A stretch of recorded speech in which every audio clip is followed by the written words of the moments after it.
ఆషాఢ బోనాలకు తెలంగాణ సిద్ధమవుతోంది.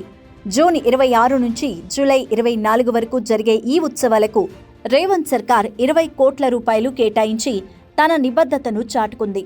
గోల్కొండలో తొలి బోనంతో ప్రారంభం కానున్న ఈ జాతరలో బల్కంపేట ఎల్లమ్మ కళ్యాణం, ఉజ్జయిని మహంకాళి జాతర, లాల్ దర్వాజా బోనాలు వైభవంగా జరగబోతున్నాయి.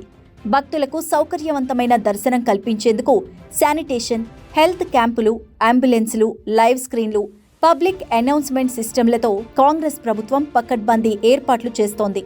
రాష్ట్ర ప్రభుత్వం ప్రతిష్టాత్మకంగా నిర్వహిస్తున్న పండుగలో భాగంగా బల్కంపేట ఎల్లమ్మ కళ్యాణోత్సవం, రథోత్సవాన్ని వైభవంగా నిర్వహించాలని హైదరాబాద్ జిల్లా ఇన్ఛార్జి మంత్రి పొన్నం ప్రభాకర్ అధికారులను ఆదేశించారు. అన్ని శాఖల అధికారులు సమన్వయంతో పనిచేసి ఈ ఉత్సవాలను విజయవంతం చేయాలని కోరారు. జూన్ 26న గోల్కొండ నుంచి బోనాల జాతర ప్రారంభమవుతుంది.